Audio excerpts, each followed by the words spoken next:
ایک صحابی آئے، یا رسول اللہ صلی اللہ علیہ وسلم، میرا باپ میرے مال کو خرچ کر دیتا ہے، مجھ سے پوچھتا نہیں۔ آپ نے کہا بلاؤ اسے۔ ان کو جب بلایا گیا تو اس نے پوچھا کیوں بلا رہے ہیں صاحب؟ کہا تیرے بیٹے نے شکایت کی ہے۔ اسے اتنا دکھ ہوا، انہوں نے چند اشعار پڑھے دلی دل میں، زبان پہ نہیں دلی دل میں، اور مجلس میں آ گیا۔ جب پہنچے دربار رسالت تو جبریل آئے ہوئے، یا رسول اللہ صلی اللہ علیہ وسلم، اللہ تعالیٰ کہہ رہے ہیں اس کا مسئلہ بعد میں سنیں، اس سے کہے وہ شعر سنا جو تو نے بیٹے کے گلے میں کہے ہیں اور اب تیری زبان سے ادا نہیں ہوئے اور اللہ تعالیٰ نے سنا ہے۔ تو آپ نے اس سے فرمایا اچھا بھائی، تیری گل تمہیں بعد میں سنوں گا، تو پہلے میرے کو اپنے اشعار سنا۔ انہوں نے کہا اشہد ان لا الہ الا اللہ، میں گواہی دیتا ہوں آپ اللہ کے رسول ہیں۔ یا رسول اللہ صلی اللہ علیہ وسلم، میں نے دکھ میں چند اشعار زبان سے نہیں دل ہی دل میں دہرائے تھے اور آپ کے رب نے عرشوں پہ سنا، واقعی آپ کا رب بھی سچا ہے اور آپ بھی سچے ہیں۔ تو اس باپ نے کہا میرے بیٹے، جس دن تو پیدا ہوا ہم نے اس دن اپنی ذات کے لیے جینا چھوڑ دیا، ہم نے تیرے لیے زندگی کا سفر شروع کیا، تجھے ٹھنڈی چاؤ میں بٹانے کے لیے گرم ہواؤں سے لڑنا، تمہیں ٹھنڈی کے لیے بربانی راتوں میں کام کیا، تیری ایک مسکراہٹ دیکھنے کے لیے ساری رات تڑپا،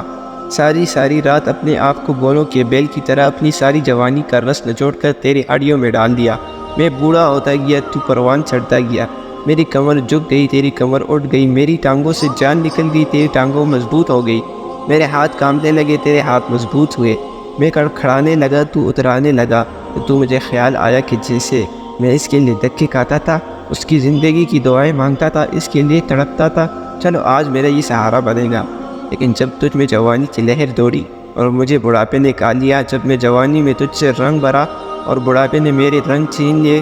جب جوانی تجھے سیدھا کیا، بڑھاپے نے مجھے ٹیڑھا کیا، میری کمر جھک گئی اور ایک دم تو مجھے ایسے گھور کے دیکھنے لگا،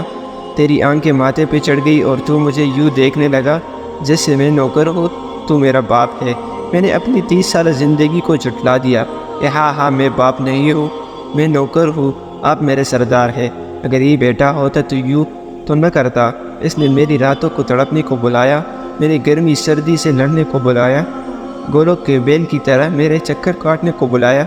اپنی خوشیوں کو دفن کر دیا، اپنے سینے میں قبرستان بنا دیا، اپنے سینے کو اپنی خواہشات کا اور اپنی خواہشوں کا، اور آج تو مجھ سے ایسے بات کرتا ہے جیسے میں نوکر ہوں، تو میرا آقا ہے۔ آج میرے بیٹے، میں نوکر سے ہی